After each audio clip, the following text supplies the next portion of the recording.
A gente vai iniciar então hoje o estudo do nosso livro Vinha de Luz, o texto de número 149, Escamas. E Emmanuel separa para nós aqui um pequeno trecho, um versículo do livro que relata os Atos dos Apóstolos, lá no capítulo 9, versículo 18. Mas esse texto é muito interessante, esse trecho faz parte de um contexto muito interessante, que merece uma análise um pouco mais profunda, porque remonta da história de Paulo de Tarso, uma experiência vivida por essa grande personagem bíblica. E a gente lembra que Paulo, que era originário da cidade de Tarso, ele tinha o nome de Saulo, e a função dele era perseguir os judeus, os cristãos, na região de Jerusalém, e dali expandindo para as regiões próximas.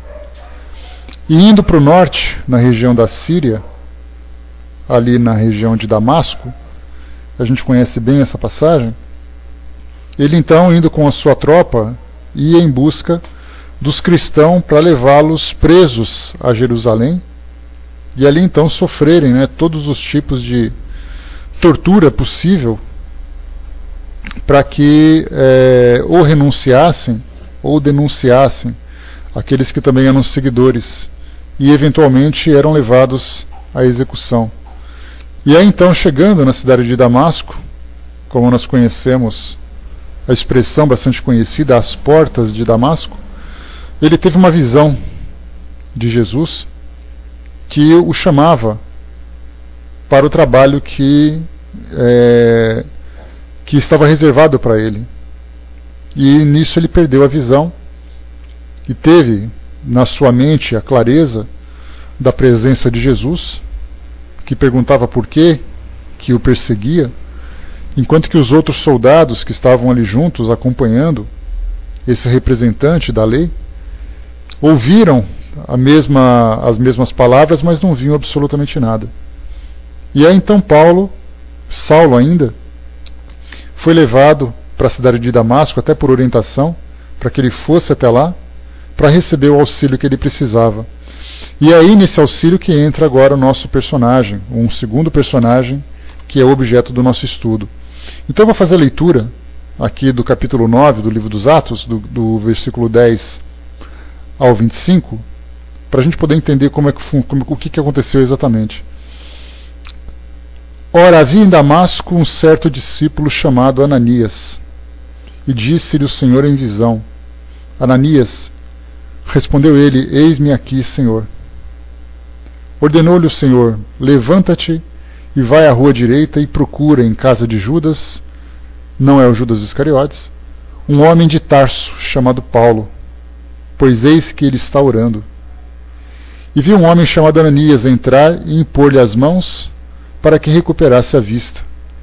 Respondeu Ananias: Senhor, há muitos ouvi acerca deste homem, quantos males tem feito aos teus santos em Jerusalém, e aqui tem poder dos principais sacerdotes para prender todos os que invocam teu nome. Disse-lhe, porém, o Senhor: Vai, porque este é para mim um vaso escolhido, para levar o meu nome perante os gentios e os reis e os filhos de Israel. Pois eu lhe mostrarei quanto lhe cumpre padecer pelo meu nome.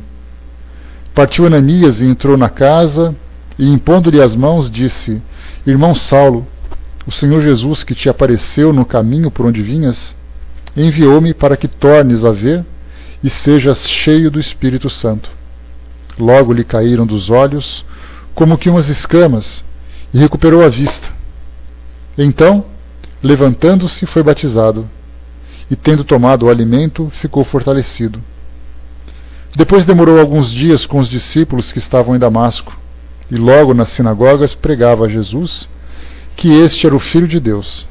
Todos os seus ouvintes pasmaram e diziam: Não é este o que em Jerusalém perseguia os que invocavam esse nome, e para isso veio aqui, para os levar presos aos principais sacerdotes?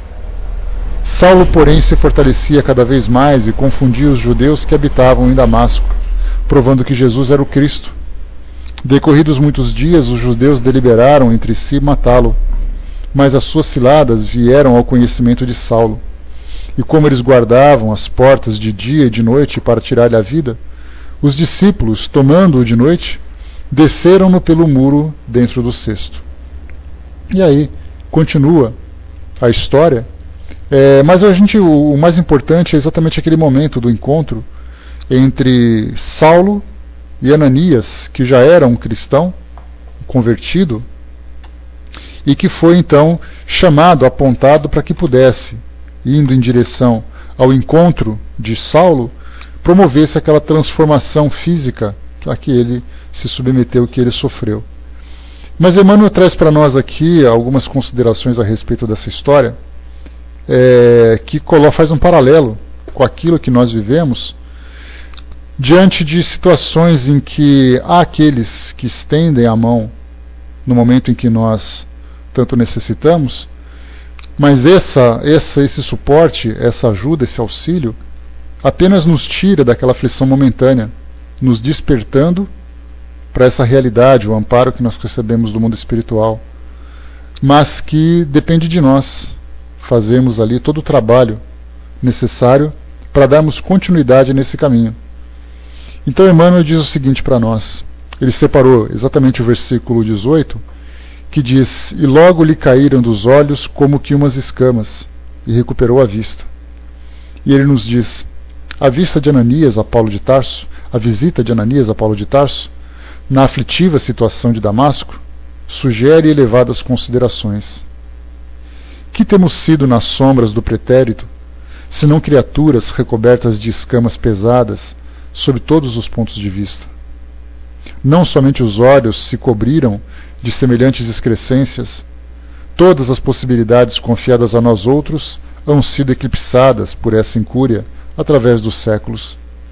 Mãos, pés, língua, ouvido, todos os poderes da criatura, desde milênios, permanecem sob o veneno revestido da preguiça, do egoísmo, do orgulho, da idolatria e da insensatez. O socorro concedido a Paulo de Tarso oferece, porém, ensinamento profundo. Antes de recebê-lo, o ex-perseguidor rende-se incondicionalmente ao Cristo. Penetra a cidade em obediência à recomendação divina, derrotado e sozinho, revelando extrema renúncia onde fora aplaudido o triunfador.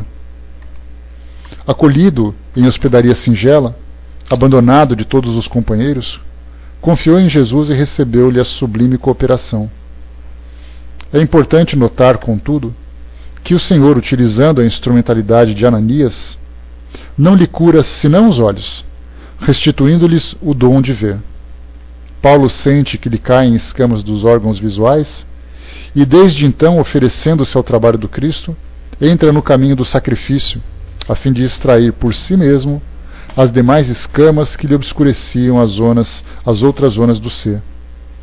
Quanto lutou e sofreu Paulo a fim de purificar os pés, as mãos, a mente e o coração. Trata-se de pergunta digna de ser meditada em todos os tempos. Não te esqueças, pois, de que na luta diária poderá encontrar os Ananias da fraternidade, em nome do Mestre. Aproximar-se-ão compassivos de tuas necessidades, mas não esqueças que o Senhor apenas permite que te devolvam os olhos, a fim de que, vendo claramente, retifiques a vida por si mesmo. Desse trecho, então, quando a gente começa a se envolver com a história e analisando o sentimento daquelas personagens, a gente vê Paulo de Tarso, que depois de um impacto tão grande, nós imaginamos que naquele momento em que ele teve a visão, certamente afloraram, como quase uma erupção vulcânica, as lembranças dos compromissos que haviam sido assumidos antes do seu reencarne. E é então, ele reencarnando junto ali àquele encontro, junto àqueles cristãos que estavam próximos, ele já se sentindo transformado, teve então ali apenas a visão restituída de alguém que veio em seu auxílio. E a partir dali começaria então o seu grande desafio, que era exatamente ali não apenas se reconstituir ou se regenerar diante dos equívocos que haviam sido cometidos anteriormente, mas começar então a construir uma nova jornada a partir daquele momento em que os olhos foram abertos, mas muito mais do que os olhos foram abertos, que a mente foi aberta. No nosso estudo anterior, na semana passada, nós tivemos a oportunidade de estudar sobre um texto que falava dos membros divinos, que mostrava que o nosso corpo físico, muito mais do que um instrumento em que o nosso espírito, que nós como espíritos utilizamos para interagir com o nosso mundo físico, servem também de instrumentos para o trabalho para o qual nós nos comprometemos. Afinal de contas, a nossa existência aqui hoje, ela tem um objetivo, ela tem um propósito. E colocar em prática ou não depende de nós. Então nós falamos da negligência que muitas vezes nós acabamos tratando, com a qual nós tratamos o nosso corpo, interrompendo a nossa saúde, atrapalhando a nossa saúde, interrompendo o nosso ciclo terreno na satisfação daqueles prazeres que o mundo físico nos oferece, em termos de alimentação, em termos de substância, em termos de atitudes. E aí então nós, comprometendo esse instrumento que nos foi dado para esse tipo de trabalho, naturalmente a nossa tarefa fica incompleta. Já que todos nós nos envolvendo com uma filosofia como essa, que tem um objetivo de esclarecimento, de consolação, de fortalecimento, tanto nosso como daquelas pessoas que porventura passem por nosso caminho, então nós simplesmente deixamos de cumprir aquilo que nós fizemos, porque nós nos orgulhamos quando lemos uma passagem, uma mensagem que diz que nós somos os trabalhadores da última hora, porque vemos que nós chegamos agora já colocando a mão na massa, já empenhados para realizar todo tipo de trabalho. A doutrina nos estimula à prática da caridade, nos estimula ao estudo contínuo de esclarecimento, de entendimento dos propósitos da nossa existência, porque, do contrário, se nós não tivermos esse esclarecimento, não adianta a gente querer se envolver com a prática da caridade, porque ela para nós vai ser uma caridade sem sentido, embora para aqueles que recebam sempre serão beneficiados. Mas para nós a gente pergunta, mas por que eu tenho que fazer essa caridade? Por que eu tenho que fazer o bem? Quando a gente se esclarece, tudo, qualquer tipo de ação que a gente execute, ela acaba tendo um objetivo. Eu faço a caridade porque eu sei que é necessário. Eu faço a caridade porque eu sei que eu tenho capacidade. Eu faço a caridade porque eu sei que tem pessoas que estão numa condição mais difícil, pior do que a minha. Então a gente sabe o porquê das coisas. Então o trabalho e o estudo para nós são dois pilares dos mais poderosos que nos sustentam aqui na nossa existência terrena. E aí então a nossa participação aqui no mundo físico, interagindo através desse corpo físico, é fundamental. Daí então a importância de nós trabalharmos pela sua preservação. E aí então, depois que nós resolvemos com essa questão do instrumento, vem aí então a manutenção, a sua manutenção. Porque aqui no texto que Emmanuel nos lembra, ele fala das escamas que muitas vezes acabam eclipsando, como ele coloca, ou ocultando as nossas mãos, sendo instrumentos úteis de auxílio material, de auxílio físico, para todos aqueles que precisam, para nós inclusive, e para as pessoas que estão próximas, os pés que nos permitem a locomoção, mas então a gente utiliza as nossas mãos inicialmente apenas para satisfação pessoal. Eu realizo o trabalho que para mim é interessante, eu utilizo as minhas mãos para poder manipular aquilo que é do meu interesse apenas. Meus pés me levam apenas aonde me interessa, não onde há necessidade. Ele fala aqui da eclipsar a língua, porque quando nós temos ali a faculdade do verbo, a faculdade do discurso, do entendimento, nós podemos esclarecer, nós podemos ajudar. É a palavra que tem aquele grande poder que nós já estudamos, né? A força da palavra para nós ainda, ela é incompreendida. Porque nós falamos como se fosse algo absolutamente natural, e nós podemos falar qualquer coisa.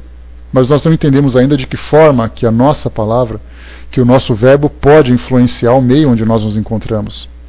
Fala, por exemplo, das escamas que acabam depois ali tapando os nossos ouvidos, sendo esse ouvido para nós, para ouvirmos aqueles que precisam, e através daquilo que nós escutamos, transformarmos dentro de nós e processarmos essa informação e revertermos em forma de auxílio. Enfim, como coloca Emmanuel para nós, todos os poderes da criatura. E a gente lembra também as escamas que ocultam os nossos sentimentos, que ocultam as nossas ideias, porque nós temos ali a capacidade, nós temos a inteligência, e essa inteligência nos permite encontrar soluções para as mais diversas dificuldades. Só que, infelizmente, por estarmos ainda com esses obstáculos impedindo a nossa compreensão, nós utilizamos a nossa inteligência apenas para aquilo que nós achamos importante. Quer dizer, eu estou com uma dificuldade, então eu vou trabalhar para isso. Mas se alguém tem dificuldade, então o problema é dessa pessoa que tem dificuldade. Eu não tenho obrigação nenhuma, nem necessidade de fazer nada por ela. E aí então, nessas ideias, nessas palavras, nesse trabalho que nós podemos realizar, nós temos que, com o passar do tempo, retirando essas escamas, porque, como ele coloca para nós, permanecem sob o venenoso revestimento da preguiça, do egoísmo, do orgulho, da idolatria e da insensatez. E quando a gente para, é muito interessante a gente ver esse trecho, esse texto, e nós refletirmos sobre o efeito, o real objetivo dele, a essência desses ensinamentos, e aí então nós voltamos os nossos olhos para fora de nossas casas, no meio da rua, e nós começamos a olhar as pessoas.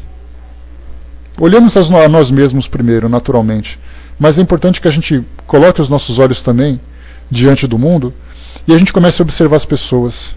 Todas elas têm o mesmo potencial, o potencial de realização do trabalho, do entendimento, do auxílio, e nós percebemos que simplesmente se encontram completamente desorientadas no propósito de estarem aqui hoje.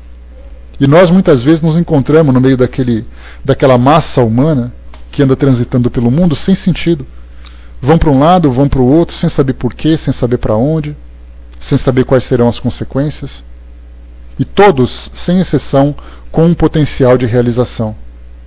E hoje nós vemos aqui, como estudantes que nós somos da doutrina, e com esse potencial, com essa capacidade de realização que nós temos pela informação, pelas oportunidades que surgem para todos nós ainda nos vemos impedidos por essas escamas das nossas imperfeições morais.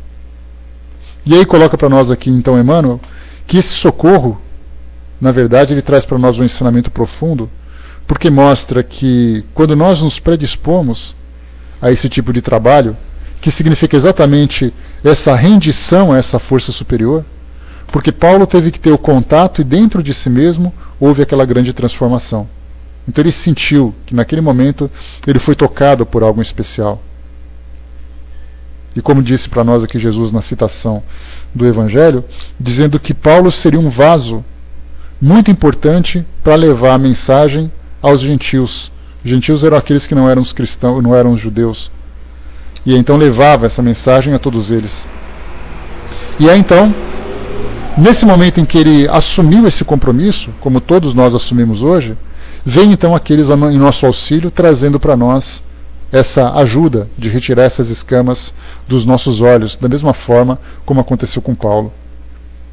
É importante notar, nesse trecho que nós já lemos, contudo que o Senhor, utilizando a instrumentalidade de Ananias, não lhe cura senão os olhos, restituindo-lhe o dom de ver. Então mostra que essa assistência que foi recebida por Ananias, e isso acontece conosco, aqui interagindo entre nós, bom dia pessoal que chegou, interagindo entre nós na nossa convivência familiar, na nossa convivência entre amigos, na nossa convivência social, e também nesse relacionamento que nós temos com o mundo espiritual, tiram de nós apenas esses escamas daquilo que nos impedem naquele momento, mãos, olhos, mente, coração, os nossos ouvidos, seja lá como for. A partir do momento em que nós somos libertos desse obstáculo que nos prende, que nos impede a caminhada, aí então o resto é por nossa conta. E aí então a gente tem que começar esse trabalho, muitas vezes um trabalho envolvendo sacrifício. Como foi colocado para nós, esse sacrifício que é um sacrifício moral, muito mais do que um sacrifício físico, né? Porque nós sempre pensamos que o sacrifício significa dor física, significa a privação de alguma necessidade do nosso corpo. Mas na verdade o sacrifício moral, ele é muito maior. porque então o sacrifício moral significa o silêncio, quando a vontade que nós temos é de falar, de gritar. Falar, quando muitas vezes a nossa vontade é de ficar em silêncio. Nós controlarmos os nossos sentimentos quando eles se encontram em ebulição dentro de nós. A vontade de fazer as coisas, quando muitas vezes nós queremos fazer outra ao contrário. Então às vezes eu não quero fazer nada, ou eu quero fazer somente aquilo que me interessa, e de repente o trabalho vem, ou a situação vem, me chamando, me convocando para ajudar na sua solução. Então a gente, quando vê que moralmente o trabalho emocional, o trabalho psíquico que nós temos que realizar, acaba sendo muito mais intenso do que o físico. Porque o físico, o nosso corpo está aí para poder trabalhar, é uma máquina. Só que para movimentar essa máquina depende daquela vontade íntima de todos nós. E essa é a parte mais difícil. Tanto que nós lembramos que nos estudos que nós vamos realizando, os espíritos sempre nos falam sobre a diferença entre a reforma íntima e a aquisição intelectual. Ou seja, nós crescemos intelectualmente e crescemos moralmente. E o crescimento moral é sempre muito mais difícil, porque nós ainda não temos capacidade de controlar aquilo que nós sentimos e a vontade que nós temos de fazer as coisas. A vontade ou a falta de vontade. Essas são duas forças dentro de nós que muitas vezes acabam se sobressaindo exatamente contrário daquilo que precisa ser feito. Todos nós poderíamos, por exemplo, para eu me tornar um homem de bem, como nós trazemos naquele relato lá do Evangelho segundo o Espiritismo, existe ali uma série de virtudes, de atributos que precisam ser desenvolvidas. A compreensão, a tolerância, a paciência, mesmo diante das situações mais difíceis. Mas como nós ainda somos movidos por esse impulso de reagir, de sobrevivência, esse impulso instintivo dentro de nós, cada um age de acordo com a força dessa explosão que acontece no nosso íntimo. E é então o nosso trabalho, o mais difícil dele, é exatamente controlar, educar esses sentimentos, que mesmo que eles venham de uma forma negativa, querendo reagir, ele tendo a necessidade de ser controlado. E aí então a gente vê que, tirando dos nossos olhos essas escamas que nos impedem de observar o mundo de um modo mais exato, de um modo mais preciso, dentro da sua realidade, o resto é por nossa conta. E é esse resto por nossa conta, esse sacrifício que nós comentamos, os sacrifícios do caminho, que nós temos que trabalhar, que nós temos que exemplificar, é o que será mais exigido. No caminho de Paulo de Tarso, por exemplo, a gente vê aqui nas histórias, eles colocam apenas aqueles trechos que são mais marcantes, como a fuga, por exemplo, de soldados, né? Ele corre numa estrada, a cavalaria vem atrás para prender e tudo mais. Mas existe aquela passagem que nós já colocamos, deixa eu só pegar aqui o trecho exato, me deem só um instante.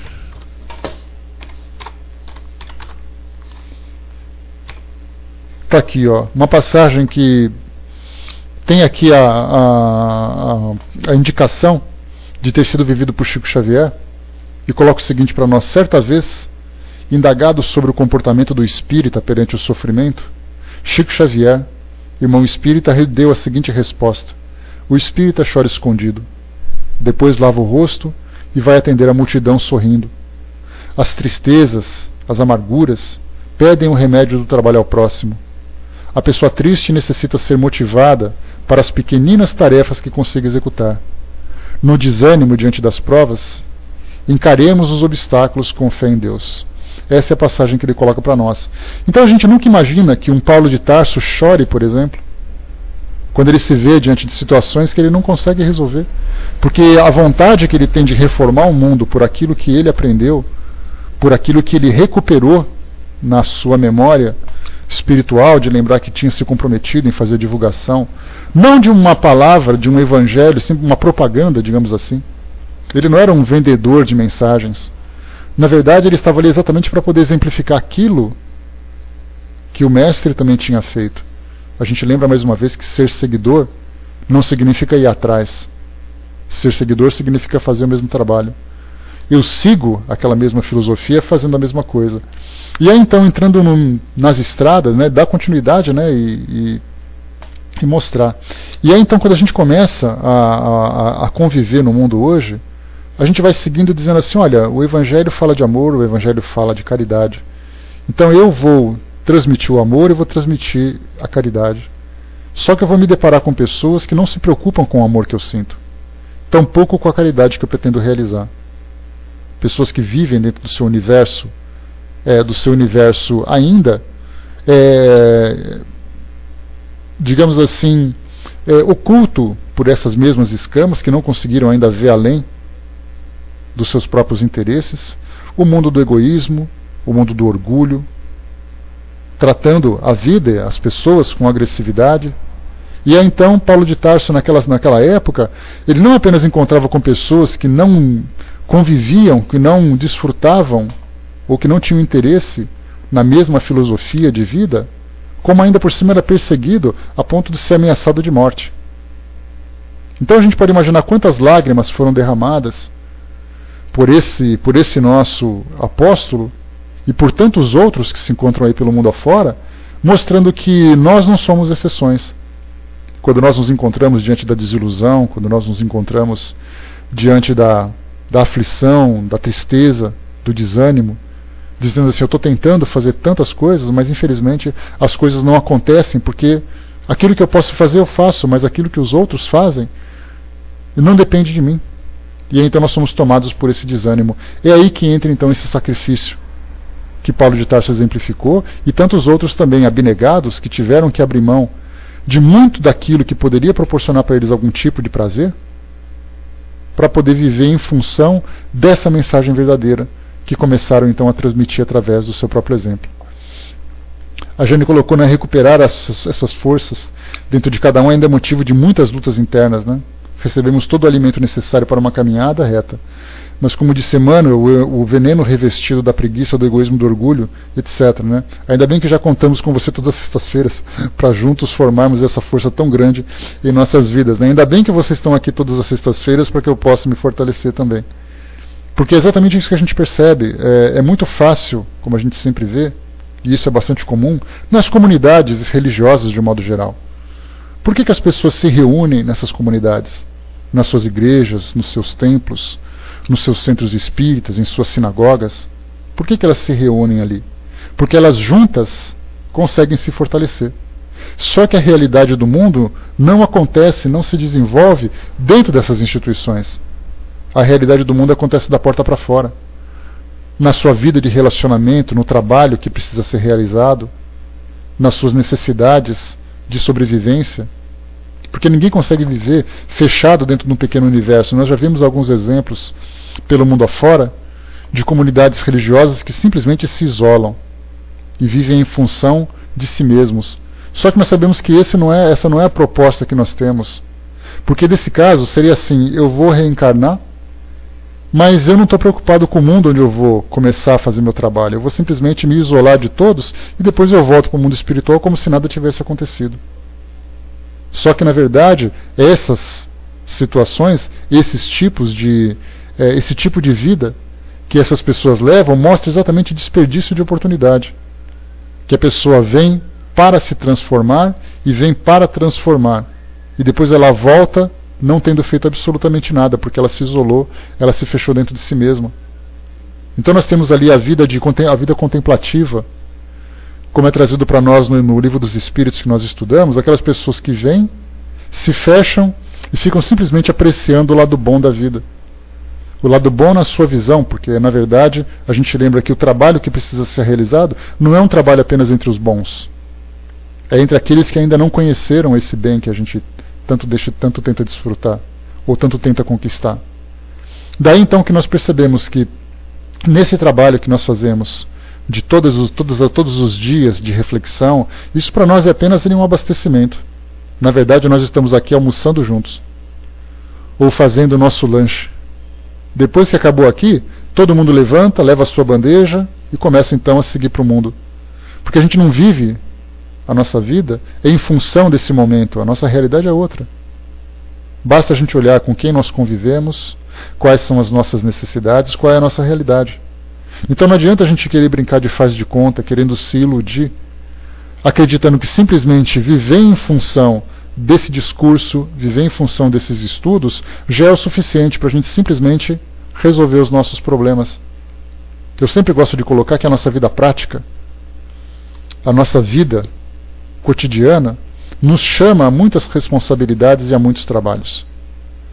Então, quando a gente tenta fugir dessa realidade, na verdade nós estamos negligenciando todos os compromissos que estão diante de nós. Então é importantíssimo, é fundamental que nós entendamos que a partir do momento em que os nossos olhos se abrem, que a gente começa a entender o sentido das coisas, por que que nós estamos convivendo com essas pessoas, por que que eu me deparo diante dessa situação. Os porquês começam a surgir e as respostas vêm atrás. E as respostas vêm atrás. Só que perguntas e respostas não modificam simplesmente o nosso cotidiano, senão pela ação, senão pelo trabalho. E é essa a grande realidade, essa é a chave do nosso sucesso aqui nesse nosso mundo. Então, tiramos diante de nós essas escamas. Abrimos os nossos olhos, abrimos as nossas mentes, abrimos os nossos corações. A partir daí, é respirar fundo, olhar para aquela estrada que segue diante do horizonte, com todos os seus obstáculos, com todas as suas curvas e perigos, e começarmos a seguir em frente. Porque nós sabemos o que nós vamos fazer, e sabemos também o que nós vamos encontrar. Aqui na parte final desse nosso texto, Emmanuel coloca: quanto lutou e sofreu Paulo a fim de purificar os pés, as mãos, a mente e o coração. Então a gente lembra que o sofrimento não é um privilégio nosso. Quando nós trabalhamos no atendimento fraterno, tanto nas casas espíritas, como no sistema de trabalho como o nosso, no Espiritismo Net, nós temos contato com muitas pessoas que vêm trazer os seus relatos. Alguns podem parecer superficiais. A gente ouve casos dizendo assim: como é que essas pessoas podem sofrer por causa disso? E isso dentro da nossa insensibilidade inicial. Depois a gente entende que mesmo que seja apenas uma unha encravada, para ela é grande coisa se isso provoca um grande transtorno. E aqueles outros casos em que as pessoas também demonstram o sofrimento, que a gente pergunta: como é que essa pessoa consegue suportar viver isso? E aí então nós vemos que o sofrimento, na verdade, além de serem causados pelas escolhas equivocadas que a gente faz, são também experiências necessárias para que cada um coloque em prática aquilo que na teoria foi absorvido, aquilo que na teoria foi aprendido através do estudo. Daí então que nós vemos que o estudo esclarece, é a luz do conhecimento. Que digam os iluministas do século XIX, século XVIII, na época de Kardec, na época da grande Revolução Francesa. Trouxeram a luz do conhecimento para aquelas pessoas. Hoje nós temos a luz do conhecimento dentro de uma outra perspectiva. Porque nós lembramos, né, aquelas fases que a humanidade passava, ou que a humanidade passou. Primeiro, era o homem o centro do universo. Era o antropocentrismo, onde o homem, todas as necessidades do homem, era aquilo que existia de mais importante. Depois, numa fase de equívocos, o homem começou a colocar Deus como centro do universo. E eu coloco equívoco não por ser Deus no centro do universo, mas na forma como ele colocou Deus no centro do universo. Depois nós retomamos o antropocentrismo, o homem novamente se tornando centro do universo. Tudo girava em torno do homem, a razão começou a dominar. Só que mais uma vez colocou também o homem de uma forma equivocada. E agora nós estamos numa fase que não apenas a doutrina espírita traz para nós informações, mas várias outras escolas religiosas mostram para nós uma fase onde o espírito se tornou o centro do universo. Lembrem que eu criei essa analogia para poder analisar de uma forma mais direta, mais objetiva essa nossa fase, o espiritocentrismo. Só se fala nisso. As religiões estão transmitindo mensagem dizendo que o espírito, a alma precisa ser salva. Nós vemos em outras dizendo que o homem está se espiritualizando. Nós vivemos uma fase na humanidade em que ela nunca esteve tão espiritualizada ou tão sedenta dessa mensagem espiritualista para poder entender a razão da sua existência. Então essa é uma nova fase que nós estamos vivendo agora. E essa fase começa principalmente por essa luz, iluminando as nossas consciências, iluminando a nossa inteligência. Não adianta a gente querer pegar essa luz divina e iluminar apenas o nosso coração, porque a gente vai ficar paralisado, apenas contemplando essa luz que cai sobre nós. Mas quando essa luz bate na nossa razão e essas escamas começam a cair, aí a gente começa a ver o mundo de modo diferente. Não importa se uma pessoa é a mais generosa do mundo ou a mais perversa, a gente sempre vai entendê-la como espírito e começar a entender o sentido ou o motivo dela viver daquela forma. Não que seja fácil a convivência, não que seja fácil lidar com essas grandes tragédias que acontecem no mundo, mas a gente começa então a entender o sentido das coisas. E a partir desse entendimento a gente se pergunta, muito bem, consegui entender a regra do jogo. Já sei quem são os jogadores, já sei quais são as regras e qual é o objetivo. A pergunta é, o que eu vou fazer diante disso, agora que eu tenho esse conhecimento? É aí que entra agora, pode deixar, Miriam, a Vani me passou aqui já, tá?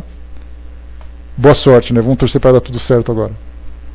Então, a partir de agora, a gente se coloca, o que nós vamos fazer exatamente para que as coisas aconteçam? Muitas vezes nós nos colocamos como árbitros diante de um jogo. Aqueles árbitros que apontam a direção certa, que chamam a atenção quando a coisa está errada, que confirma uma conquista quando ela vem dentro das regras. E aí então nós nos colocamos numa condição diferente. Isso pode parecer um privilégio, mas na verdade é uma grande responsabilidade. Basta a gente assistir a um jogo de futebol e imaginar o que um árbitro passa dentro do campo, junto com os jogadores e junto com a torcida. As críticas, os apontamentos, as ofensas. É mais ou menos assim que a gente se vê hoje. Numa condição diferente, tendo conhecimento que grande parte da humanidade não tem. É a massa que continua indo para um lado, para o outro, sem saber por quê. Sem saber para onde e sem saber o que vai acontecer, quando as coisas vão acontecer. Porque buscam apenas uma satisfação pessoal. Eu estou aqui vivendo para ser feliz, dentro de uma felicidade absolutamente equivocada. Uma felicidade de sensações, uma felicidade de prazeres do mundo físico, e não aquela conquista espiritual. Então, fechando aqui o nosso estudo, Emmanuel coloca no último parágrafo: trata-se de pergunta digna de ser meditada em todos os tempos. Não te esqueças, pois, de que na luta diária poderás encontrar os Ananias da fraternidade, em nome do Mestre.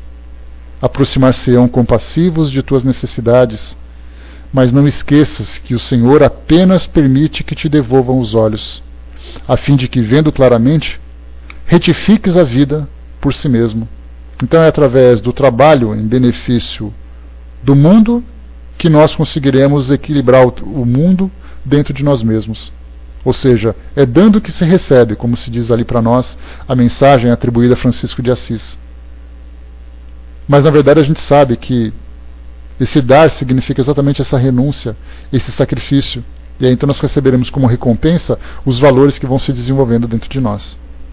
Então fechamos por aqui, meus amigos, essa mensagem, As Escamas, que foi aqui trazida do livro de Atos dos Apóstolos, capítulo 9, versículo 18, esperando que nós, embora algumas escamas ainda estejam se descolando, nem todas caíram por inteiro, porque somente aqueles que são realmente esclarecidos conseguiram tirar essa venda dos olhos e olhar o mundo dentro da sua realidade, mais verdadeira. Mas nós ainda estamos aí limpando ainda, um cisco aqui, um pedacinho ali, ocultando ainda aquilo que o mundo é realmente de fato. Então a gente, pelo menos o fato de percebermos que está descamando esse tampão que se encontra diante da nossa vista já é alguma coisa. Então não somos esclarecidos, mas somos espíritos em esclarecimento, porque nós decidimos viver dessa forma, nós escolhemos viver dessa forma. Eu busco esclarecimento, eu busco sentido. Vou passar então para a nossa amiga Miriam, que vai fazer para nós a prece de encerramento. Vamos torcer para que ali as coisas estejam